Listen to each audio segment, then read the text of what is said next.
Espírito Santo, nós te rendemos graça nessa noite. Nós te rendemos graça nessa noite.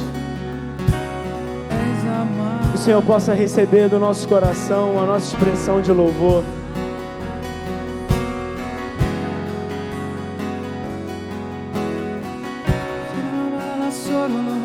Senhor, muito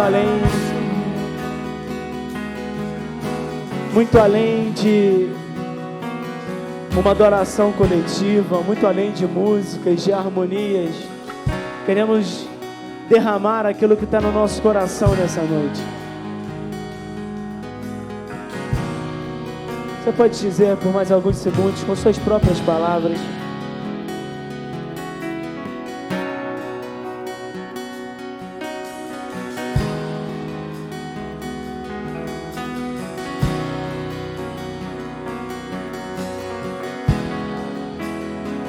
sabe que essa é uma prática que deve ser muito incentivada na congregação.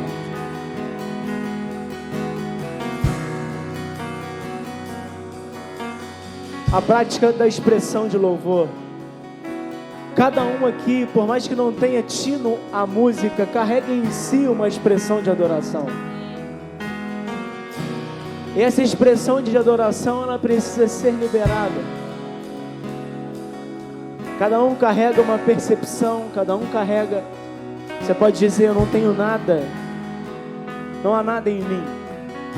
E como já foi citado aqui, com coração quebrantado e contrito, o Senhor jamais lançará fora.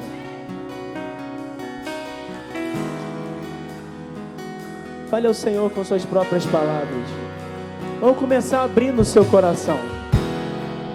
Você fala para o Senhor como que você se sente nessa noite.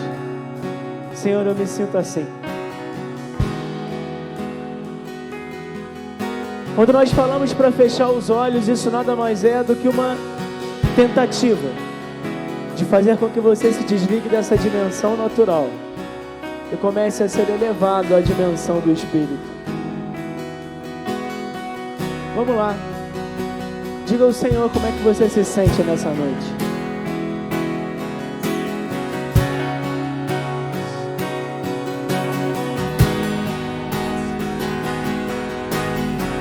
Sem máscara, é só Ele e você.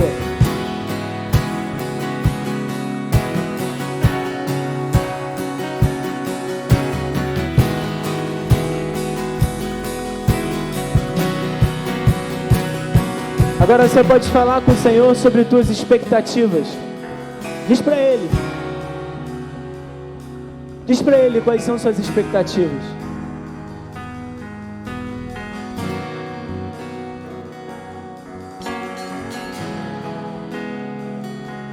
Eu não digo nem com relação à reunião.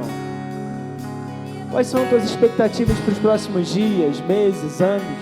Diz para Ele.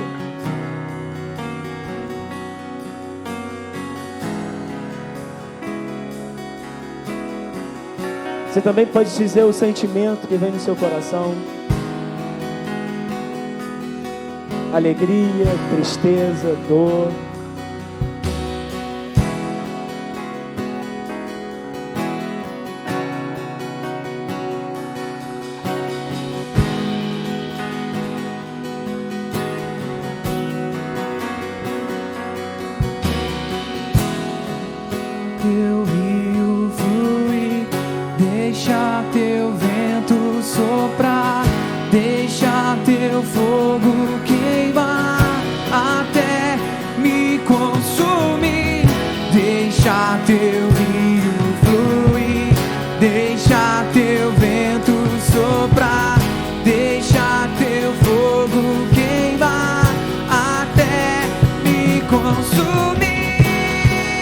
A música é o que vai tornar propício o ambiente. É uma forma mais alta de louvor. Quando você não souber o que falar, você canta a canção. Isso, deixa sair de dentro.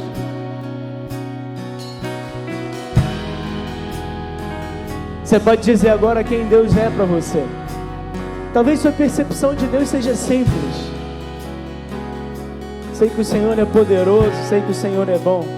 E se essa for a tua percepção, basta, é suficiente. Mas diz para Ele: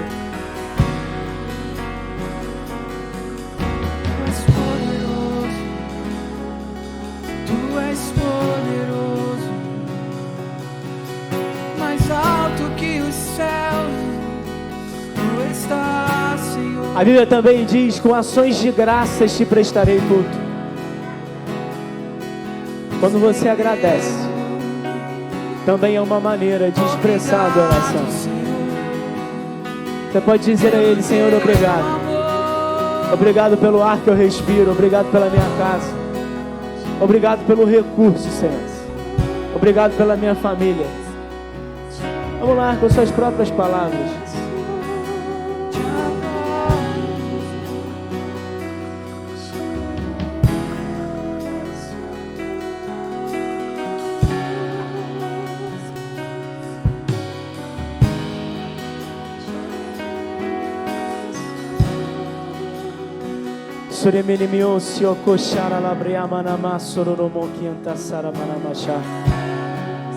Adoramos o Teu nome, Senhor. Adoramos o Teu nome nessa noite. Receba de cada coração, receba de cada boca o perfeito louvor.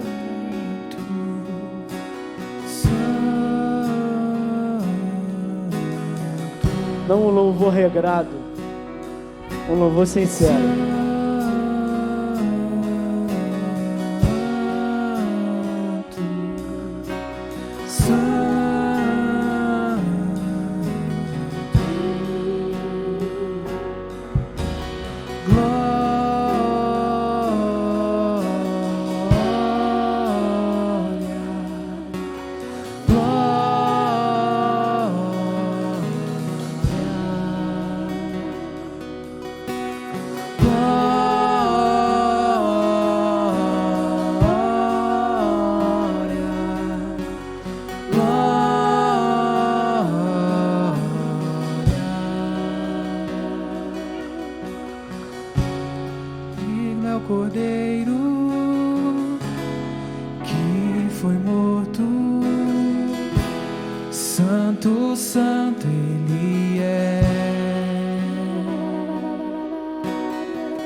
Assenta sobre o trono do céu.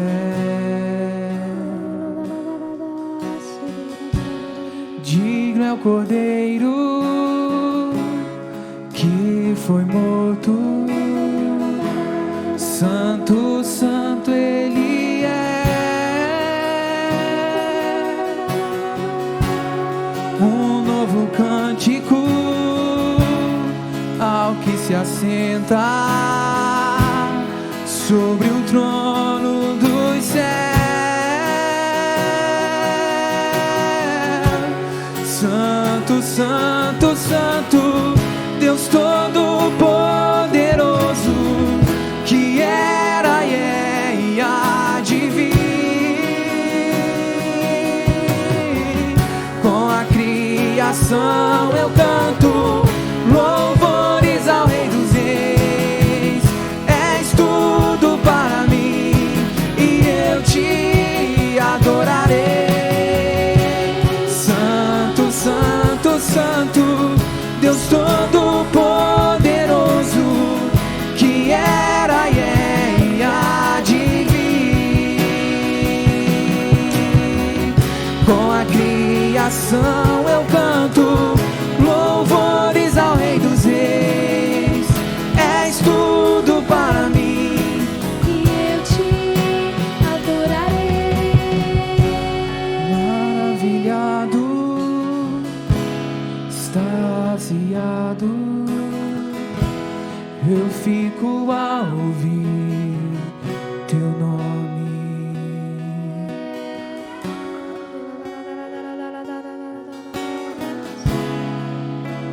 Espírito Santo, nós te agradecemos. Te agradecemos pela Tua palavra. Que o Senhor possa nos guiar nesse momento. Vamos assim, levanta sua mão bem alto, lá para cima, onde está o trono de Deus. Diz para Ele, Espírito Santo. Vamos lá, diz de verdade, diz, Espírito Santo, introduza a palavra, a tua palavra no meu coração. Em nome de Jesus. Amém, amém, amém. Você pode dar um aplauso ao Senhor. Aleluia.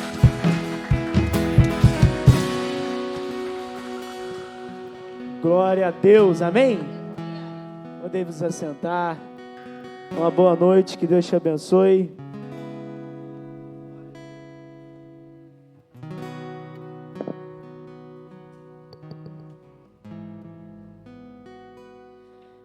Mais uma noite na qual temos a oportunidade de falar, de ouvir a palavra de Deus. Noites essas que sempre serão especiais, amém? Henrique, se puder me dar um pouquinho aqui. Obrigado.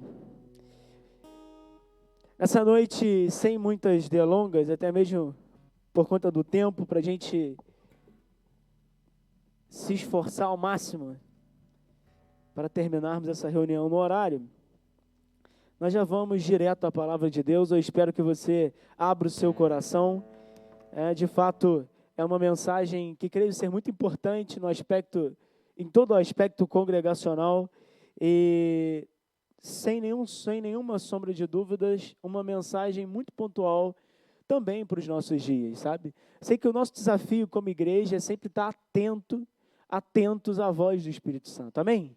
E por esse motivo nós temos que, o tempo inteiro, estar com o nosso coração aberto para aquilo que o Senhor tem falado ao nosso coração. E por esse motivo, o Senhor trouxe uma palavra ao meu coração tem alguns dias, eu quero compartilhar dessa palavra com os irmãos nessa noite, sem mais delongas. Quero te convidar a você abrir a sua Bíblia comigo em Hebreus capítulo 3. Hebreus capítulo 3, versículo de número 7. Hebreus 3, 7. Vai dizer assim: assim como diz o Espírito Santo, hoje, se ouvirem a sua voz, não endureçam o coração, como na rebelião durante o tempo da provação no deserto, onde os seus antepassados me tentaram, pondo-me à prova, apesar de, durante 40 anos, terem visto o que eu fiz. Por isso, fiquei irado contra aquela geração e disse: o seu coração está sempre se desviando, e eles não reconheceram os meus caminhos. Assim, jurei na minha ira, jamais entrarão no meu descanso. Cuidado, irmãos, para que nenhum de vocês tenha um coração perverso e incrédulo, que se afaste do Deus vivo. Ao contrário, encorajem-se uns aos outros todos os dias, durante o tempo que se chama hoje, de modo que nenhum de vocês seja endurecido pelo engano do pecado. Pois passamos a ser participantes de Cristo, desde que de fato nos apeguemos até o fim à confiança que tivemos no princípio. Por isso que se diz: se hoje ouvirdes a sua voz, não endureçam o coração como na rebelião. Amém? O que eu quero compartilhar com os irmãos nessa noite é a respeito de um dos alertas mais contundentes da palavra de Deus. O livro de Hebreus, ele é considerado por muitos, e agora não por mim, por muitos, um dos livros mais importantes da Bíblia. E quando o assunto é, falando um pouquinho no aspecto teológico, a hermenêutica bíblica, ou seja, quando o assunto é o entendimento, é a compreensão da mensagem do novo pacto, o livro de Hebreus ele se faz crucial na compreensão de toda a mensagem. Neto, por quê? Simples. Porque da mesma maneira que o livro de Levítico era o livro que daria para mim e para você todas as regras da antiga aliança ou do velho pacto ou do Antigo Testamento, como você preferir, o livro de Hebreus é o que vai dar para mim e para você todas as regras do novo. Ou seja, o livro de Hebreus é o livro que vai definir, que vai nos ensinar, que vai me ensinar e te ensinar como que funciona na nova aliança. É nesse livro que vai dizer que nós temos um sumo sacerdote humano. E por que ele aceita esse tipo de adoração? Esse tipo de adoração que nós os incentivamos nessa noite. Uma adoração sincera. Porque o sumo sacerdote que está intermediando o meu e o teu pecado, ele se compadece deles. É no livro de Hebreus que nós vamos aprender isso. É no livro de Hebreus que nós vamos aprender mais sobre o véu. É no livro de Hebreus que nós vamos aprender sobre a intercessão. É no livro de Hebreus que nós vamos aprender sobre o mundo espiritual como em nenhum outro. Então, muitos consideram o livro de Hebreus o quinto evangelho. Porém, o livro de Hebreus ele tem uma tônica, ele tem uma... Eita! Vai melhorar. Ele tem uma tônica, ele tem uma ênfase. E a ênfase do livro de Hebreus é cuidado. A ênfase de todo o livro de Hebreus, capítulo após capítulo, ele só muda a roupagem das palavras. Em todo capítulo nós temos um alerta semelhante. Cuidado. E o livro vai inteiramente basear-se no cuidado que eu e você devemos ter como cristãos. Amém? Melhorou já. Então, como que funciona na vida natural? Nós vimos aí, há um tempo atrás, aquele pessoal que foi para um vulcão. Aonde que era o vulcão? Não lembro bem onde era o vulcão, mas foram para um vulcão fazer uma trilha, não foi? A menina despencou lá de cima, tentando tirar uma foto. Vocês viram isso, não viu? Não lembro certo onde que é o vulcão, mas sei qual foi o enredo do caso. O guia não teve culpa. O guia não foi considerado culpado no júri. Por quê? Porque havia placas de aviso. E as placas de aviso eram o que delimitavam onde a pessoa podia pisar e aonde a pessoa não podia pisar. As placas de avisos eram o que trazia segurança. Em uma empresa, por exemplo, você tem um elevador de carga escrito cuidado e as faixas de contenção e as pessoas trabalham com capacete da maneira que deve trabalhar e ali aconteceu um acidente, a empresa pode ser isenta porque estava dentro dos protocolos de segurança. É assim que funciona. Porém, se um dos elementos do quais são fundamentais, nos quais nós chamamos os EPIs, faltarem ou falharem, essa empresa com certeza será condenada. Por quê? Porque ela não providenciou para aquele trabalho o que era necessário quanto ao aviso e alerta. Na vida cristã, o mesmo princípio se estabelece. Na vida cristã, a Bíblia nos enche de cuidado, alerta. Se eu fosse você, eu não passaria daqui. O problema é que por muitas vezes nós queremos, com a nossa própria força, com a nossa própria vocação, com o nosso próprio entendimento, pisarmos em terrenos que a Bíblia diz, cuidado. E por muitas vezes queremos nos envolver em terrenos que a Bíblia diz, cuidado. Falamos aqui há poucos dias sobre a vida de Sansão e alertamos. Sansão perde o seu nazireado, perde sua força, mas antes de perder sua força, os elos da vida de Sansão vão sendo quebrados. E o tempo inteiro Deus vai dizendo, cuidado, cuidado, cuidado, cuidado. O problema é que no final de um monte de alerta tem um precipício. O problema é que no final de um monte de alerta tem consequências drásticas. O problema é que no final de uma série de alertas tem dores. O problema é que no final de uma série de cuidados tem o que você e eu não queríamos passar, porque ninguém nessa terra nasce querendo sofrer. Quem aqui deseja sofrer? Ninguém deseja.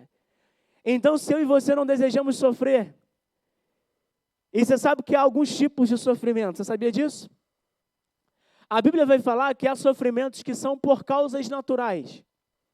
Por exemplo, se você ama pudim, quem é que gosta de pudim? Hein? Poucos até. Você não gosta de pudim, você gosta do quê? Você que gosta de pudim, por exemplo, se você comer um pudim por dia, você está semeando uma diabetes no teu futuro. É uma maravilha. Bem, o pudim, a diabetes não.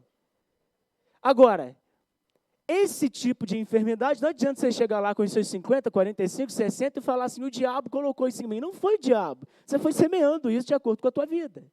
O nome disso é lei da semeadura. Tem tipos de problemas que são pela semeadura. Há outros problemas, eu estou resumindo, há pelo menos 5 tipos de problemas. Há também os problemas da vida, no qual a Bíblia diz, no mundo tereis aflições. Você tem problema todos os dias, você tem problema toda semana? Não é assim? E quando você não tem problema, se prepara porque ele está vindo. Então nós vivemos para resolver problemas, a gente só muda os graus. Na verdade, quanto maior são os problemas, é sinal de que você está avançando.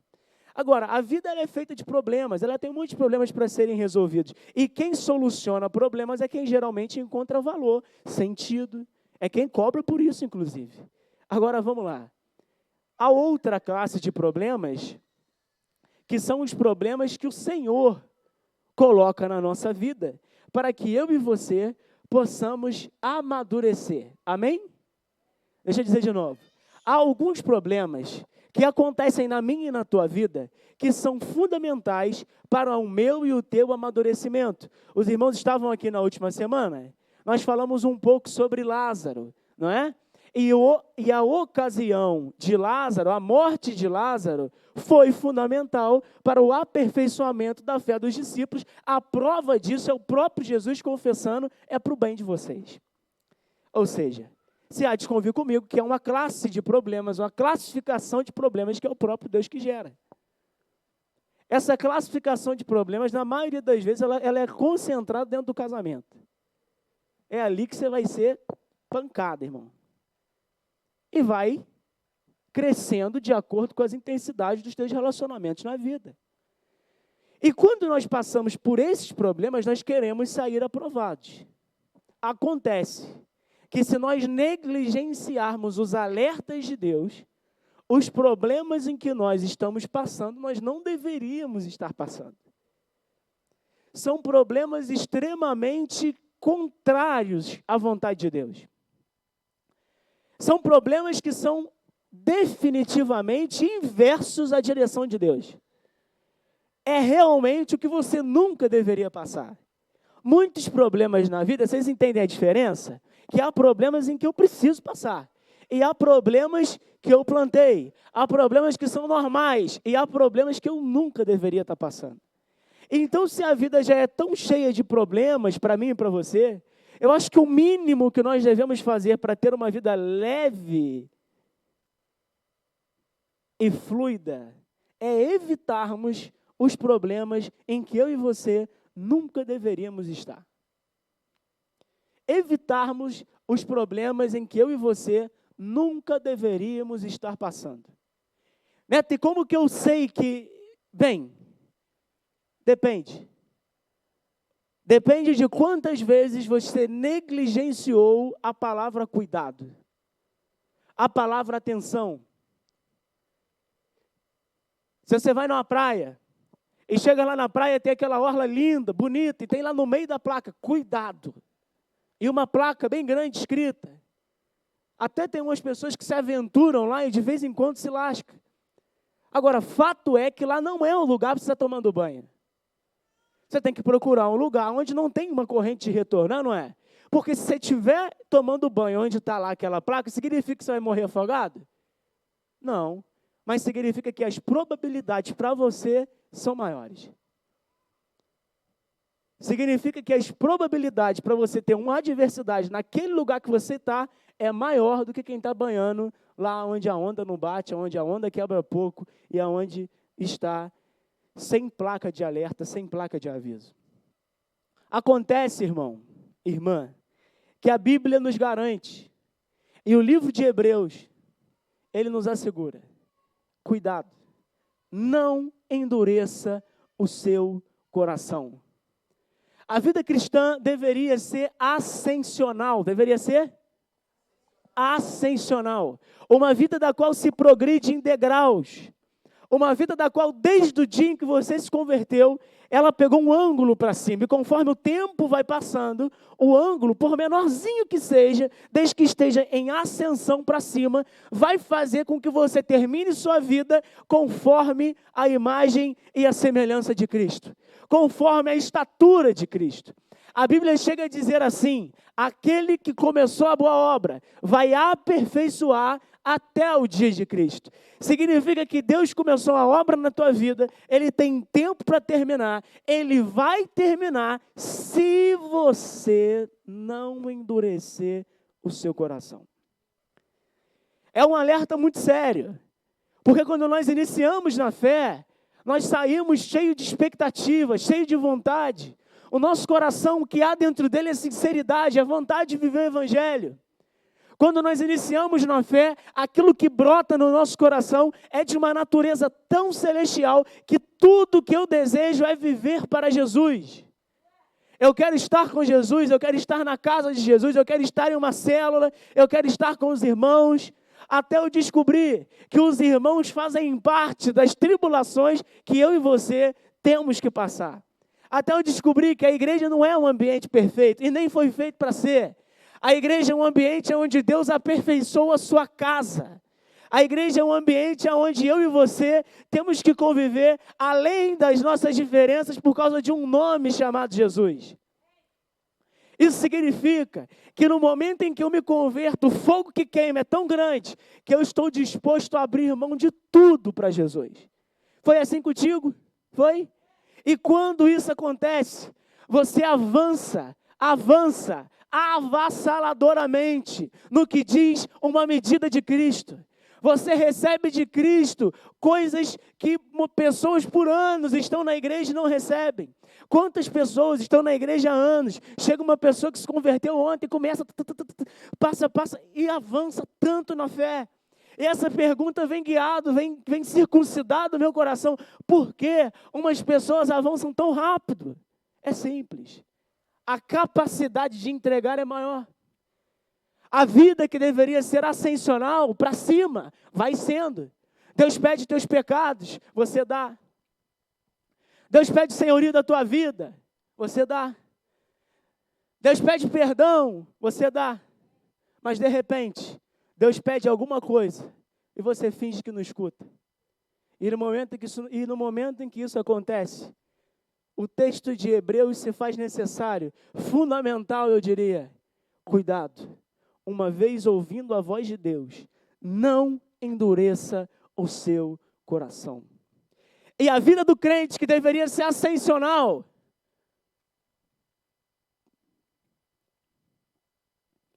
passa a ser uma vida em decadência.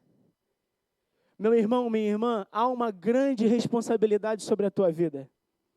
A quem muito é dado, mais é exigido. A quem muito é dado, mais é exigido. Quando o assunto é a igreja, a régua é mais em cima. A responsabilidade sobre você. E a Bíblia chega a dizer que a pessoa que volta ao estado em que estava pode ser encontrada 7 vezes pior. Por quê? Porque a tua casa não foi feita para inércia.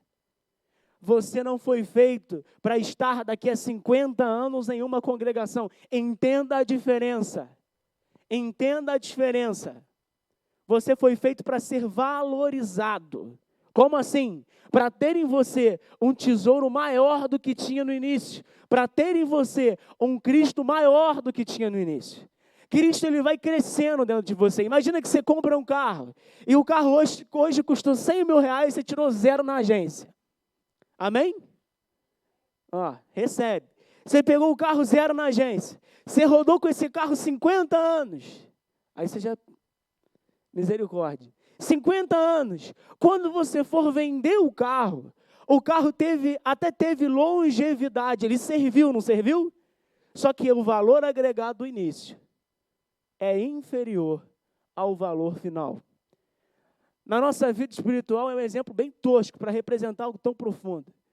Na nossa vida espiritual acontece talvez semelhantemente ao exemplo. Porém, você é um carro que vale 100.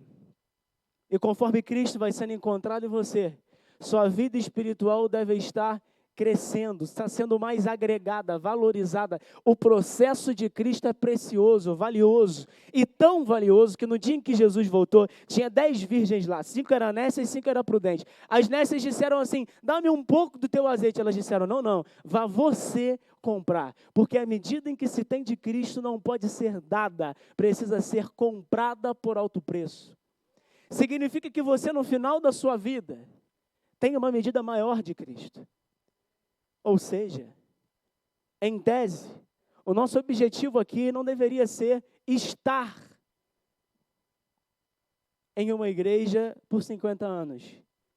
Deveria ser estar em uma igreja por 50 anos, tendo Cristo crescendo em mim, dia após dia. O apóstolo Paulo vai dizer: eu fiz de todas as coisas para trás, coloco tudo para trás, avanço para as que estão adiante. Ele vai mostrar para mim e para você que a vida cristã é ascensional e progressiva. Significa que você necessita mais de Cristo. Você necessita mais dele hoje do que você necessitava ontem. Você necessita de Cristo mais hoje de quando você o encontrou com todos os seus pecados. Você está entendendo isso? Você tem noção que quando você estava lá com todos os seus pecados, você precisava de Jesus ou não precisava? Precisava muito. Hoje, você necessita mais dele do que necessitava naquele dia. Porque o relacionamento com Cristo vai mostrando para mim e para você que a tua humanidade e a minha carnalidade não prestam.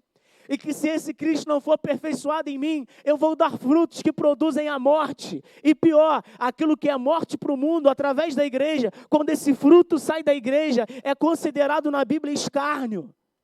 É mais sério. Significa que a minha fé, a minha vida cristã precisa estar pautada no avanço e no crescimento. E não importe o que isso custe. E aqui está o ponto. O apóstolo Paulo estava disposto a ganhar a Cristo, fazendo aquilo que para ele era lucro, perda, porque fazia sentido. Acontece que se em nós não tivermos a mesma praticidade e princípio, se em mim e em você não operar o mesmo coração de que eu faço tudo por perda, por causa de Cristo, em algum momento Deus vai te pedir, e você vai dizer não. E no momento em que você dizer não, você endureceu o seu coração. Deus fala uma, Deus fala duas, e na Bíblia, Deus nunca fala três. Deus te entrega ao teu próprio endurecimento. E com isso nós vamos sendo roubados. E vamos nos contentando por isso. Eu diria que quando Deus chega a te pedir, é porque você já tinha que ter entregado. O princípio de oferta na Bíblia é voluntário. Você prepara e você entrega. Quando Deus chega a pedir, me dá, cuidado. Deus já está falando. Acontece que aquela força, aquele ímpeto que a gente tinha no início, a esse ponto da fé, a gente já não tem tanto. E quando o Senhor fala, me dá, eu finjo que não escuto. E o Senhor fala, me dá, eu finjo que não escuto. E eu falo, Senhor, me confirma uma terceira vez, porque há um mito profético, que se 3 confirmações chegarem ao meu coração, eu devo fazer aquilo. Quem já ouviu? Hã? Não? Então não é nem tão um mito mais, achei que era mais pertinente. 3 pessoas me confirmou. Uma única similaridade é o Pai, o Filho e o Espírito. 3 trindades, talvez seja a única coisa, daí tiraram isso. Uma vez, ouvindo a voz de Deus, não endureça o seu coração. Não 3. Uma, não me endureça o seu coração. Neto, e se eu endureço o meu coração? Então você cruza a linha do perigo. Você começa a flertar com um tombo e uma vergonha pública. Você começa a ficar na beira, na linha do abismo. Um passo para lá, queda, morte, destruição. Eu começo a flertar com o perigo. Acontece.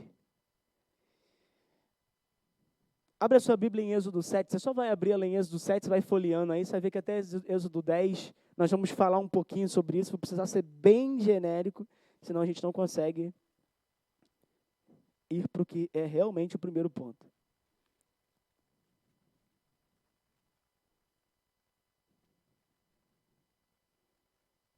Êxodo capítulo 7, vamos ler o versículo 1.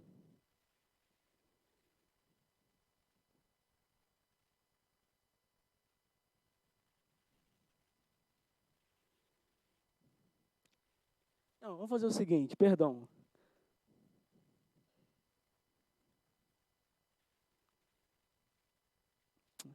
Deixando passar muita coisa boa aqui em Hebreus, mas vamos para Êxodo 7 mesmo.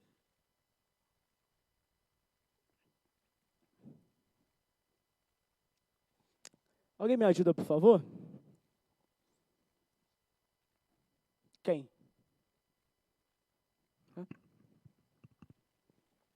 Verso 1.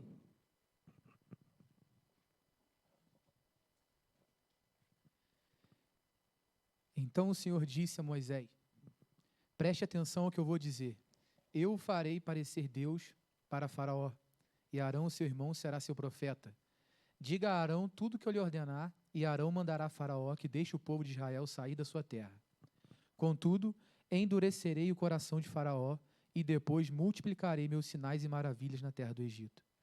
Mesmo assim, o Faraó se recusará a ouvi-lo, de modo que farei minha mão pesar sobre o Egito. Então, resgatarei meu exército, meu povo, os israelitas, da terra do Egito com grandes atos de julgamento.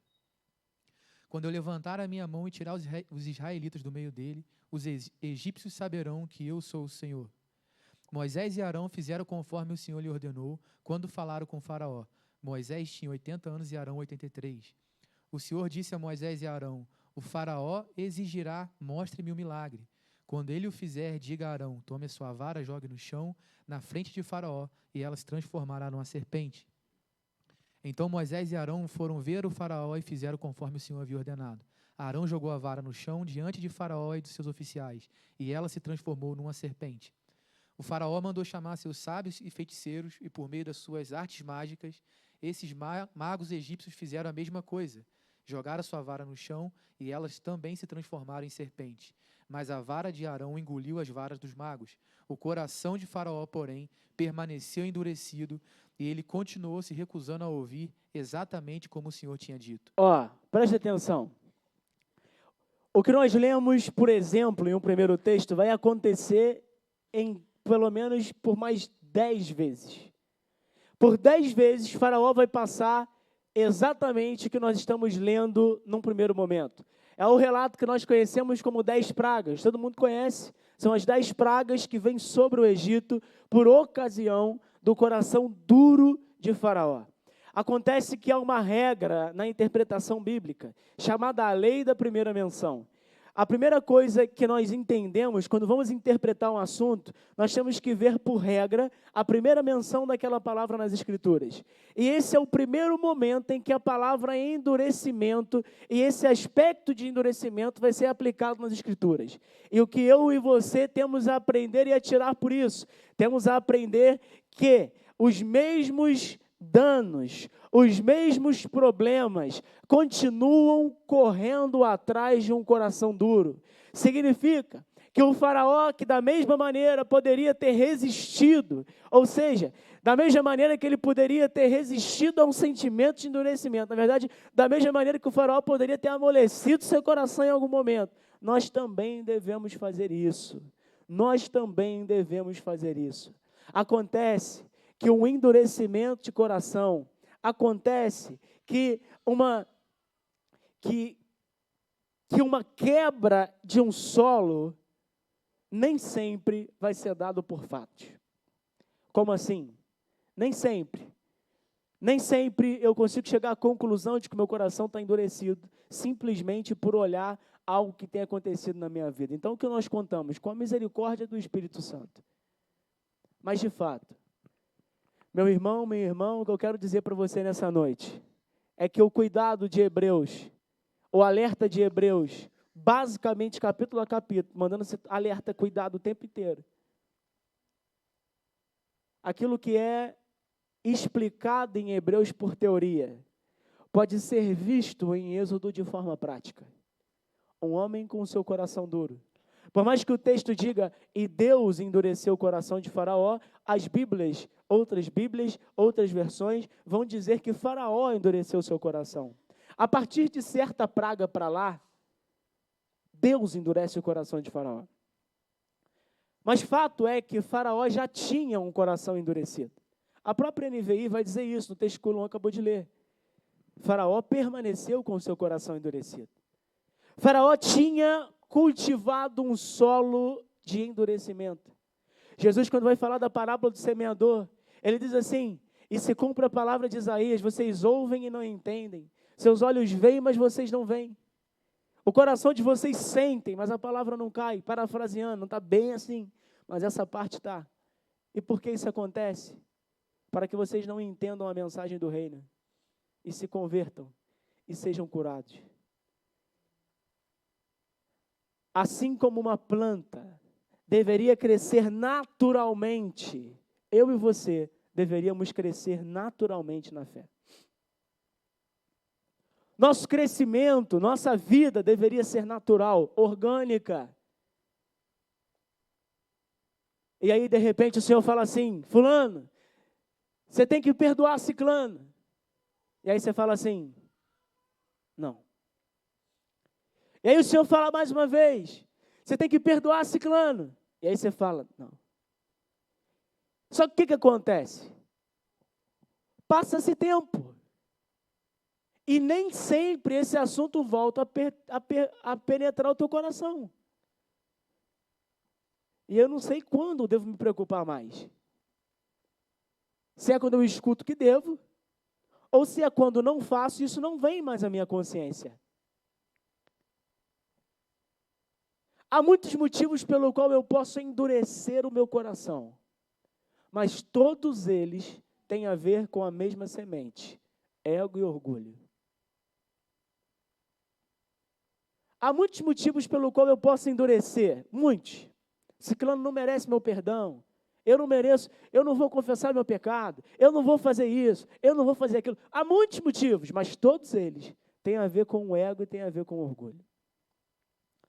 Satanás nos prende, irmãos.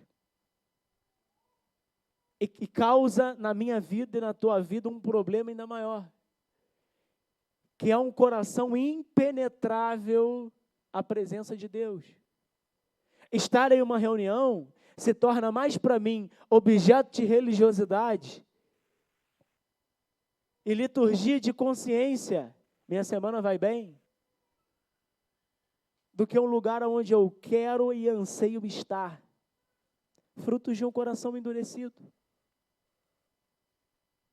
frutos de um coração que não está sendo penetrado. E quais são as consequências de viver fora dos termos, fora do alerta, viver banhando, aonde está escrito e tem uma placa? Cuidado. Quais são os problemas? Quais são? Consequências começam a vir sobre minha vida. E, obviamente, nós não vamos conseguir falar de todas, não pelo menos da maneira que deveríamos, mas eu vou passar por todas e as pragas estão aí do capítulo 7 ao capítulo 10, amém? Pelo menos a gente conclui a palavra e eu já estou encerrando. Pode me ajudar, Luan? Aqui agora, né? Em primeiro lugar, quais são as consequências de uma vida com o coração endurecido? Quais são as consequências de uma vida de quando o Senhor me pede e eu falo não? Quais são as consequências quando o Senhor fala, me dá, e eu digo, não dou? Primeiro lugar, primeira praga, as águas são vertidas em sangue. Significa que da mesma maneira que o Nilo era a fonte de provisão para o Egito e que tornava o Egito e a Mesopotâmia uma potência, nossas fontes começam a ser afetadas. As fontes de sustento, as fontes de vida. Rio pode representar muitas coisas, mas sustento e vida é inevitável. Aquilo que era uma bênção pode se tornar algo ruim. Aquilo que era algo bom pode agora ter cheiro de morte. O coração endurecido começa fazendo com que eu e você perdemos a pureza. E as fontes de vida, que representam e são representadas pelo rio, começam a se verter de água para sangue. Consequências de um coração duro. Você tem noção que se Faraó tivesse dito, está feito, isso nunca teria acontecido? Fica claro para todos? Fica claro que isso é uma clara consequência de um coração duro? Se Faraó tivesse dito no momento em que Arão viesse, Arão, vai lá, eu entendo, eu estou entendendo isso. Não, Faraó diz não. E quando diz não, o coração calejado de Faraó passa a ser impenetrável à vontade de Deus. E quando o seu coração e o meu coração passa a ser impenetrável à vontade de Deus, aquilo que Deus deu para mim por sustento, pode começar a se verter em águas de sangue. Inadequadas, impuras, intragáveis, incheiráveis, intocáveis. Consequências de um coração duro. Essa mesma história vai se repetir por 10 vezes. E você sabe, se nós estamos na primeira, nós precisamos avançar um pouquinho. A segunda praga, já em Êxodo capítulo 8, Faraó mais uma vez endurece seu coração. E o que começa a invadir a casa de Faraó são as rãs. Rãs.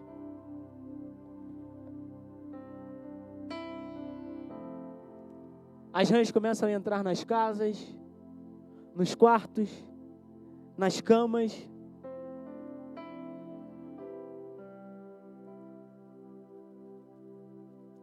Quem é que gosta daquelas pererequinhazinhas?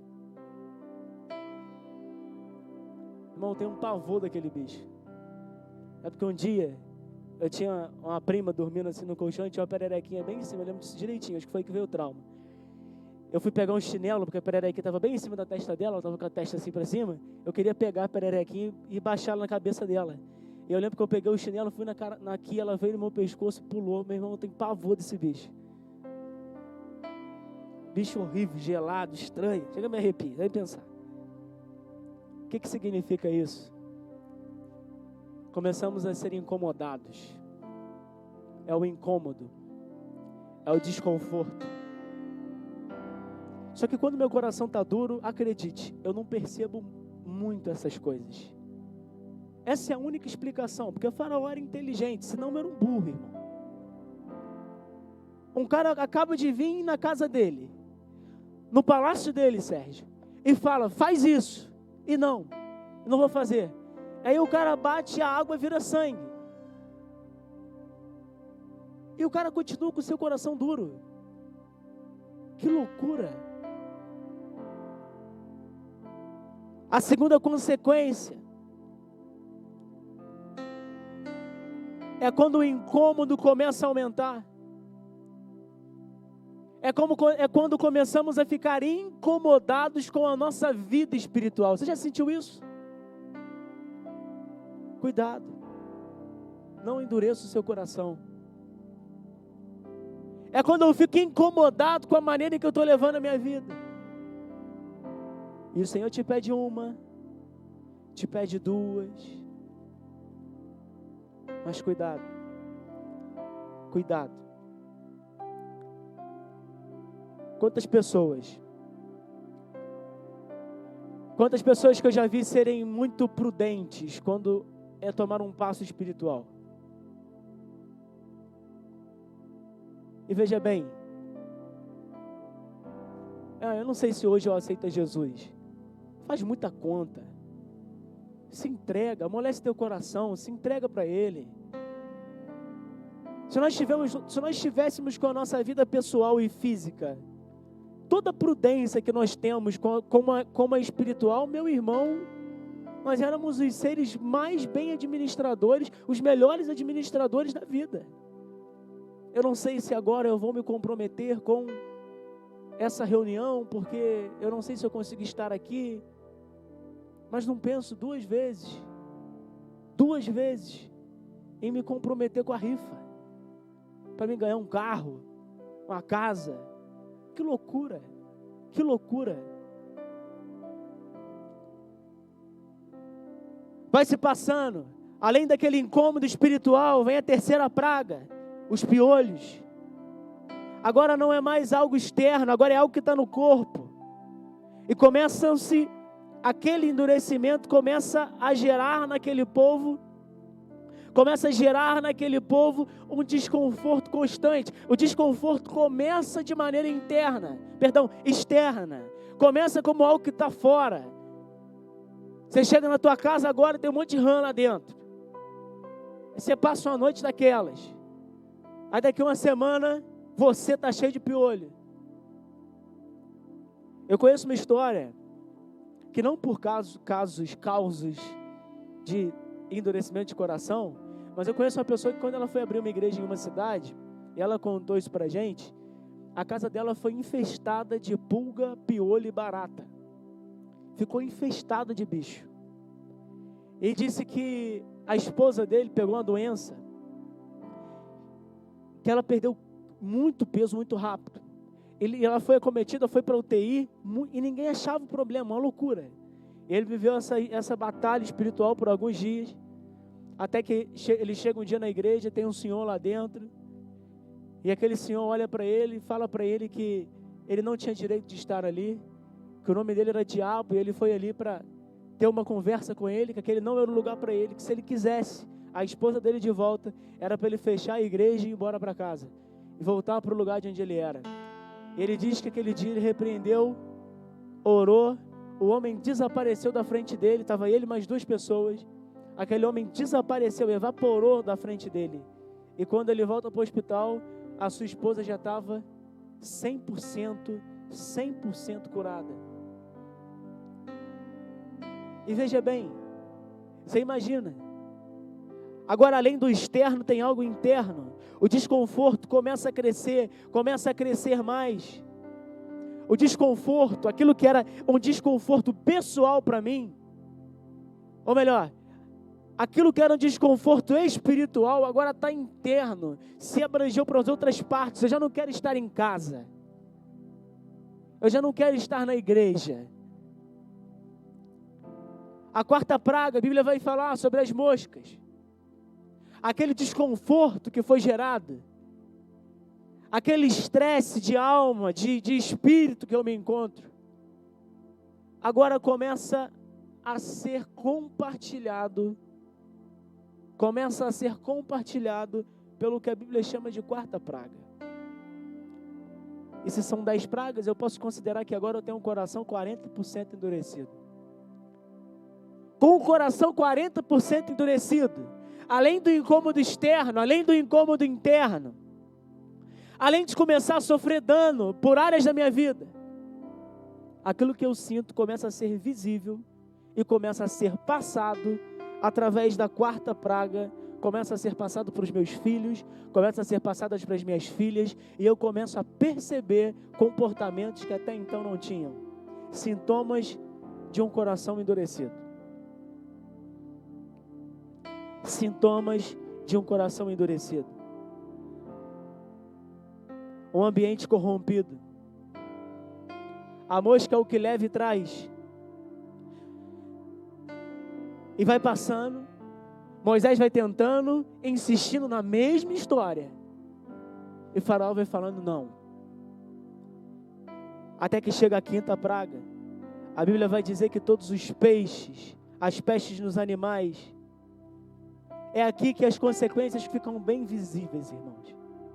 Eu acho que até a 4ª praga, as consequências são muito internas. As minhas fontes de vida, minha vida devocional já não é mais a mesma, o incômodo espiritual ele aumenta, o incômodo externo começa a acontecer, eu já não sei se a igreja é lugar para mim.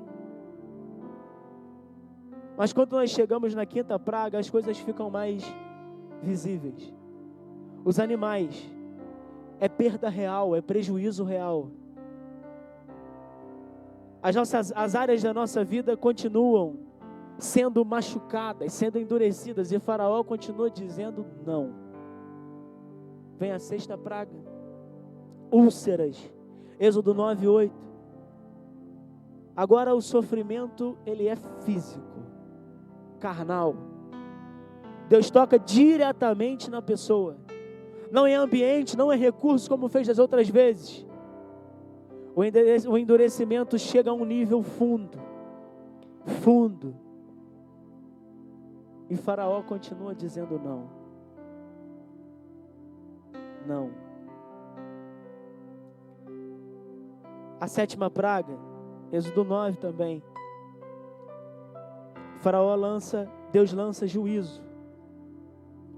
Deus lança granizo sobre o Egito. Na verdade, Deus está avisando o faraó. Em Êxodo 9, o faraó chega a dizer: pequei, mas ainda assim é incapaz de fazer o caminho de volta e entregar o seu coração duro nas mãos do Senhor. Eu estou indo bem rápido para a gente finalizar. A 8ª praga, gafanhotos. Tudo que sobra começa a ser consumido. Tudo que sobra começa a cair, começa a morrer. Nesse ponto, a sensibilidade espiritual já é quase zero. A cada não que você fala, a cada dia em que você deixa de entregar para Deus aquilo que Ele um dia pediu, pior vai sendo o meu e o teu estado.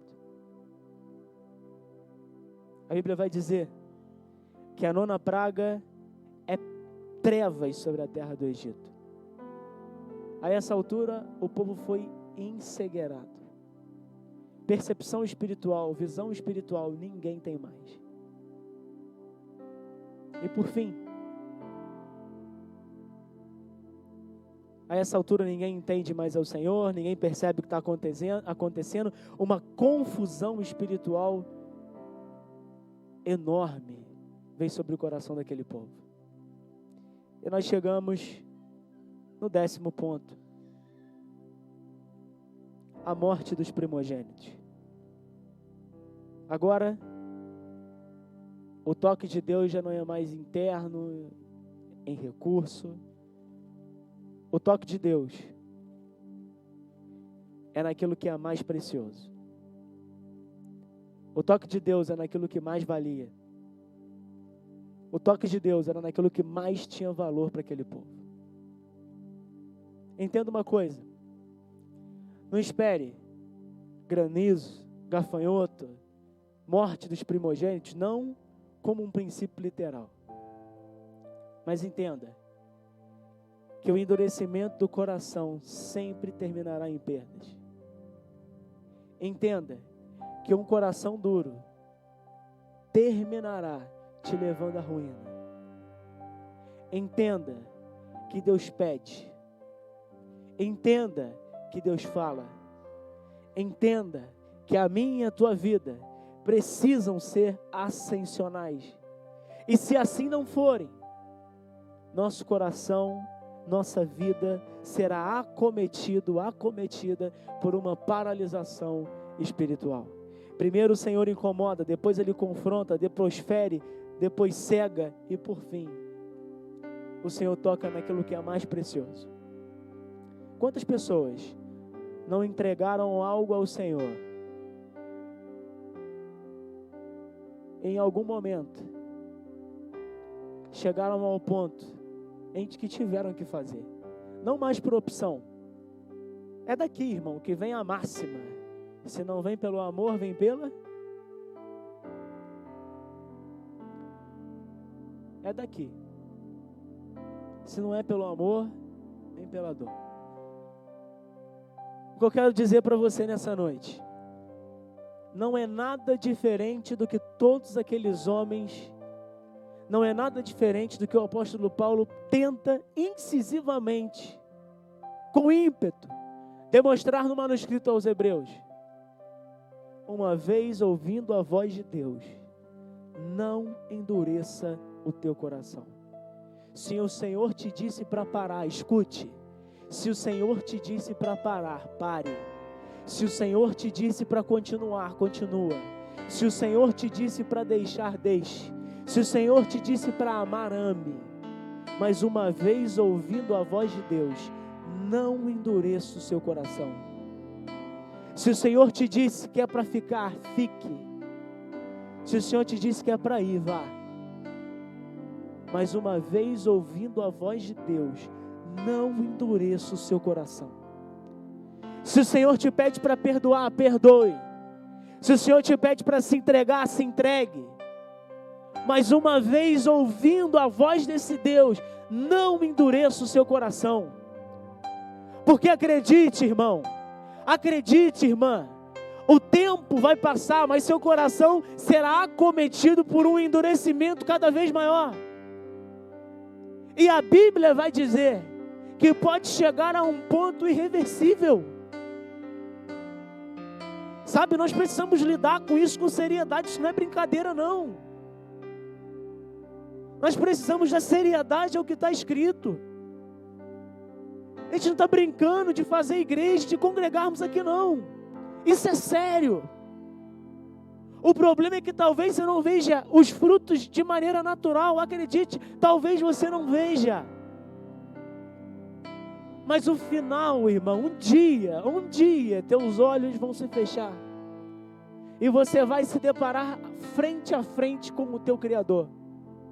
Nesse dia, não há desculpas. Não há desculpas. Sabe, é o que isso permeia o meu coração. Eu fico pensando por quê? Por que endurecemos tanto o coração? Por que temos tanta dificuldade em simplesmente obedecermos ao Senhor?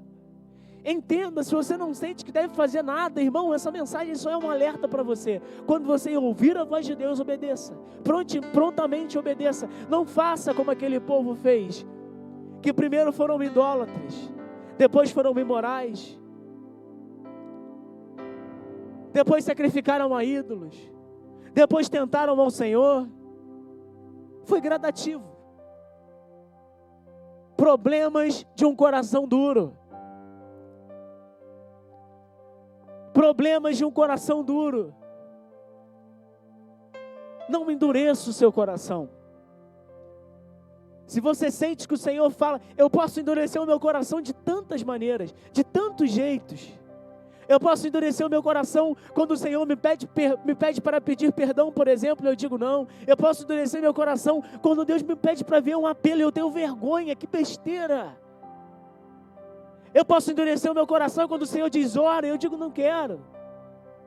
E veja bem, eu não estou dizendo que isso vai se acometer em grandes, não, isso em si talvez não seja o problema, mas talvez demonstre um coração que já está duro. Você está entendendo? Talvez isso demonstre um coração que já está duro. O que mais tem que acontecer?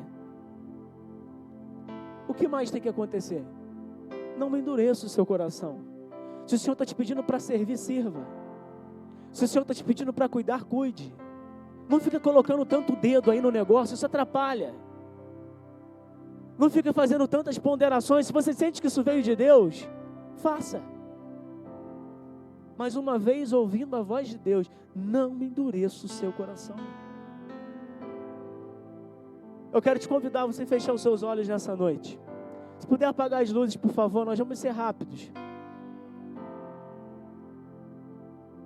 Eu quero falar com você rapidamente.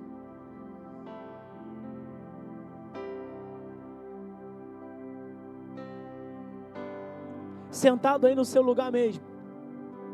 Eu quero que primeiro você reflita em qual é o estágio, qual é o estado do seu coração. Eu sei que durante a mensagem nós vamos fazendo isso. É natural. E nessa noite eu não quero te chamar para vir aqui na frente, não. Eu quero que você faça isso aí do seu lugar mesmo. A resposta a um coração duro é um coração quebrantado. O quebrantamento, diferentemente do que eu e você possamos pensar, ou talvez diferente ou não, talvez você pense assim mesmo. O quebrantamento não é algo que Deus vem e realiza. O quebrantamento é um estilo de vida que eu cultivo. Sinceridade perante o Senhor. Honestidade diante dos homens. Só seja sincero. Só seja sincero. Assim como o faraó, lá na 7ª praga vai dizer: pequei, mas já era incapaz de encontrar o lugar de arrependimento. Seu coração já tinha sido endurecido, Deus já tinha selado.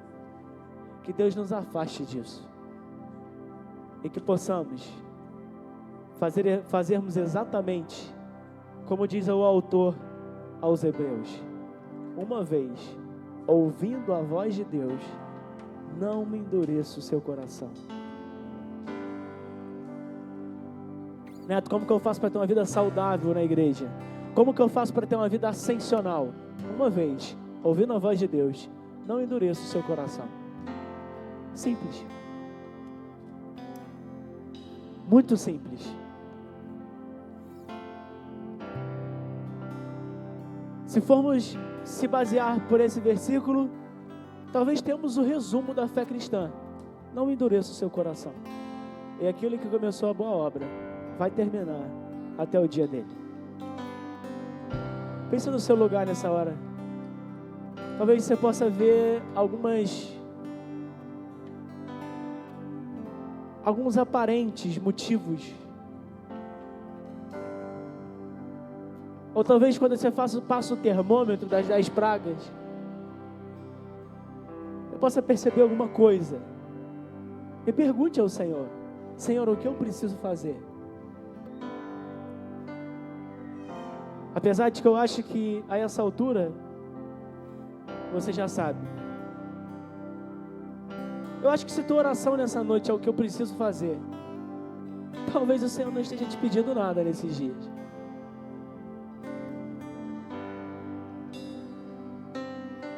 Eu penso que você já sabe. Deus me chamou pra tudo abandonar.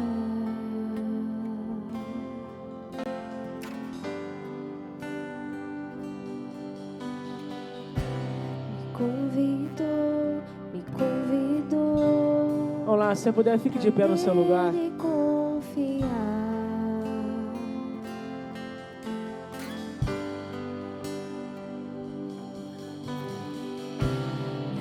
Minha vida é oferta em seu altar.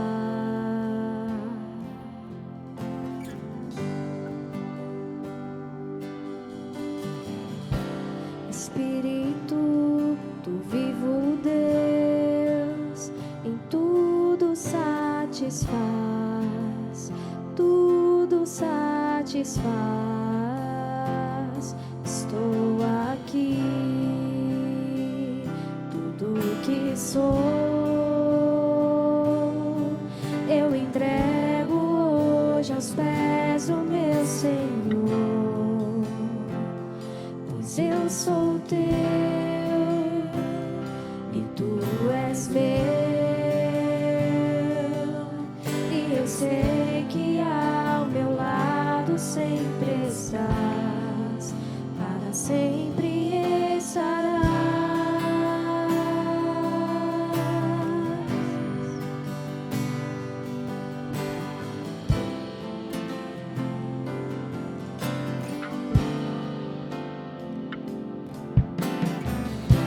Deus me chamou pra tudo abandonar.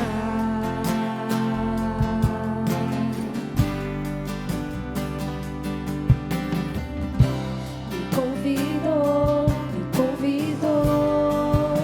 pra nele confiar.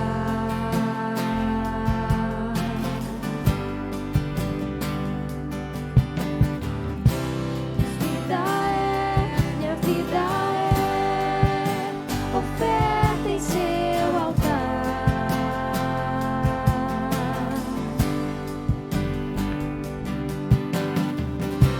Espírito do vivo Deus, em tudo satisfaz, tudo satisfaz. Estou aqui, tudo que sou, eu entrego hoje aos pés do meu Senhor, pois eu sou teu e tu és meu, e eu sei que ao meu lado sempre estás, para sempre estarás.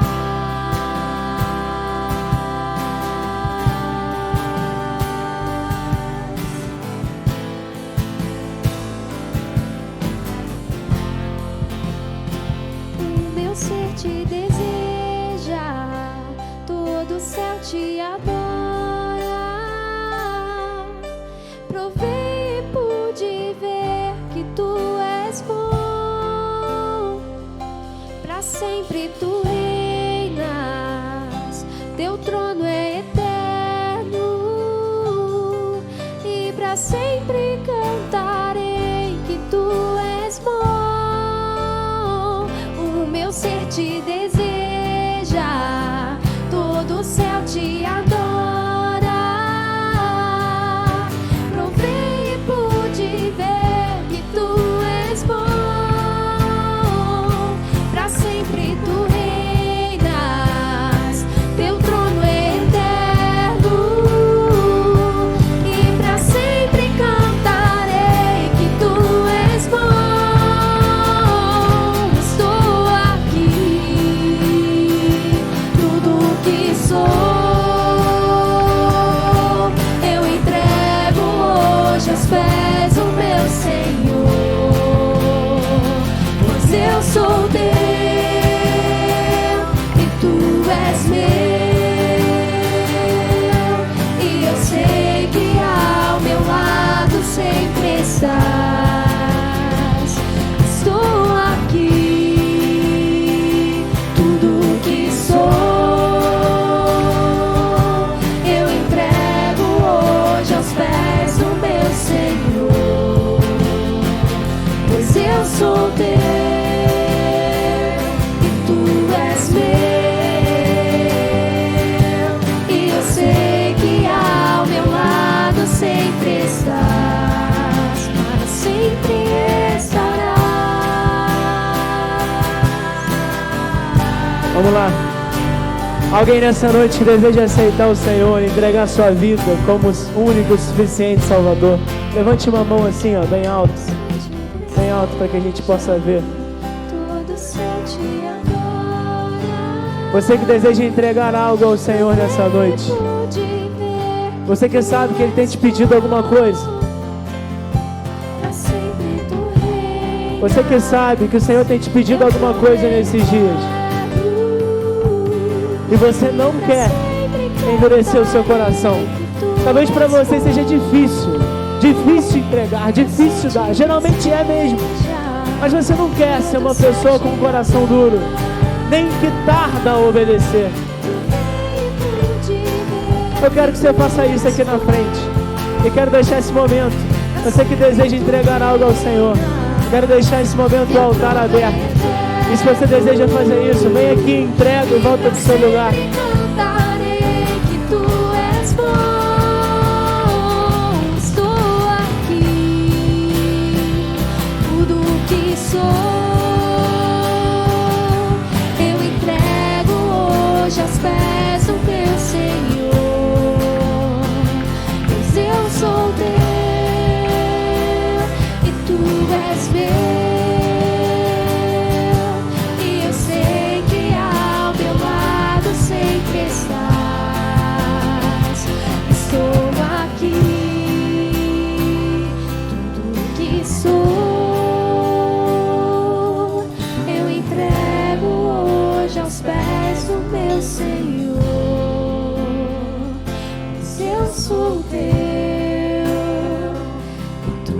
és meu. Vamos lá, não precisa ter vergonha. Se isso penetra o teu coração, se você sente isso, entregue ao Senhor. Faça da maneira certa. Tudo que sou eu entrego hoje aos pés do meu Senhor, pois eu sou teu e tu és meu. Eu sei que ao meu lado sempre estás. Teu ser te deseja, todo o céu te adora. Provei e pude ver que tu és bom, pra sempre tu reinas, teu trono é eterno, e pra sempre cantarei que tu és bom. Meu ser te deseja, todo o céu te adora.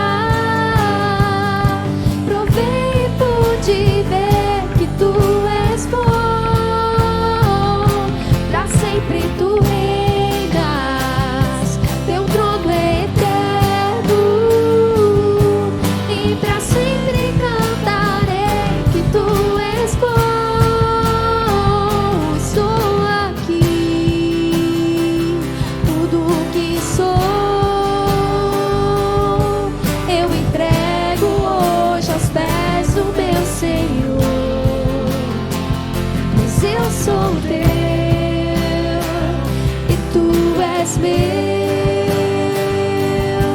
e eu sei que ao meu lado sempre estás, para sempre estarás.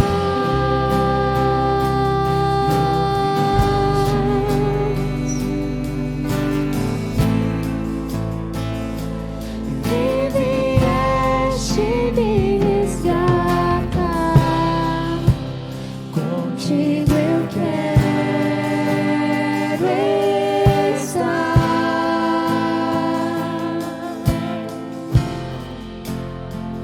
Eu clamei, me ouviste,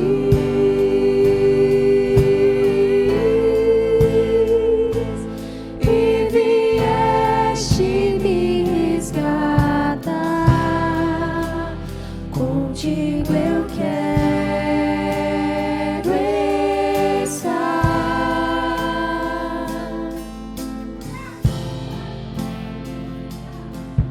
Minha vida entrego em tuas mãos, Deus de graça, venho me humilhar. Em tua presença quero estar.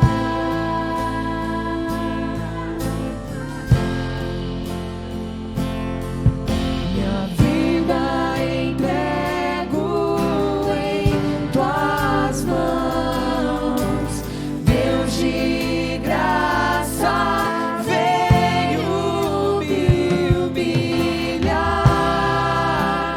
Em tua presença quero estar.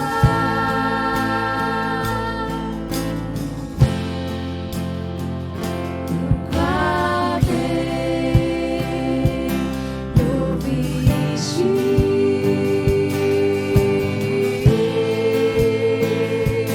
e vieste me resgatar. Contigo eu quero estar.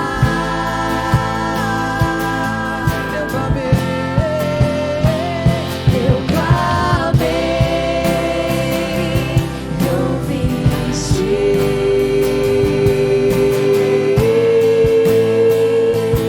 e vieste me resgatar. Contigo eu quero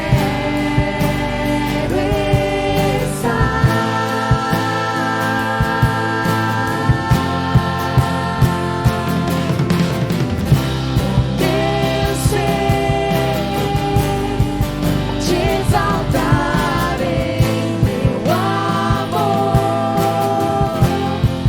te exaltar em meu viver,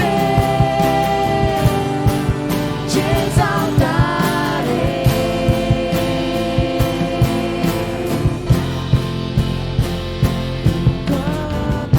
Senhor, te agradecemos nessa noite. Te agradecemos pela tua palavra. Te agradecemos porque o Senhor gera no nosso coração. O Senhor gera no nosso coração frutos de obediência. Que esses dias nossa vida possa ser pautada pela obediência a Cristo. Senhor, sujeitamos todo o pensamento, sujeitamos toda a emoção ao Senhor. E que possamos nesses dias respondermos ao tempo que se chama hoje. E que de modo nenhum venhamos a endurecer o nosso coração. Eu sei que o Senhor falou com muitas pessoas aqui nessa noite. E sei que muitos respondem a essa palavra e precisam responder de uma maneira prática. Por isso eu oro em nome de Jesus. Que o Deus de toda graça e misericórdia acompanhe cada um aqui nessa noite. E que o Senhor nos ajude com a tua sabedoria e não a nossa. Que o Senhor nos capacite, Senhor, a tomarmos as decisões, a fazermos aquilo que o Senhor nos pede nesses dias. E que de modo algum o nosso coração venha se endurecer. Te pedimos perdão por todo o coração endurecido. Te pedimos perdão por qualquer calo, por qualquer resquício de um coração duro para contigo. Que o Deus de toda a graça venha penetrar nosso coração nesses dias. Que a tua espada de 2 gumes, a única capaz de dilacerar alma e espírito, que venha penetrar o nosso coração, Senhor. Nós te damos permissão para isso. Que seja feita a tua vontade, não a nossa. No nome de Jesus. Amém, amém e amém. Você pode dar um aplauso ao Senhor? Já estenda seu aplauso a todos aqueles que nos visitam nessa noite. Seja muito bem-vindo, seja muito bem-vinda. Essa semana nós temos uma programação muito importante, que é o nosso Imersão em Libertação. A gente vem tratando desse assunto, todo ano a gente trata um pouco, conversa um pouco, e tem sido um divisor de águas para muitas pessoas. Na minha vida pessoal, sempre é um divisor de águas. Esteja presente aqui terça e quarta-feira, chame quem você quiser, é sempre um tempo muito, muito, muito precioso.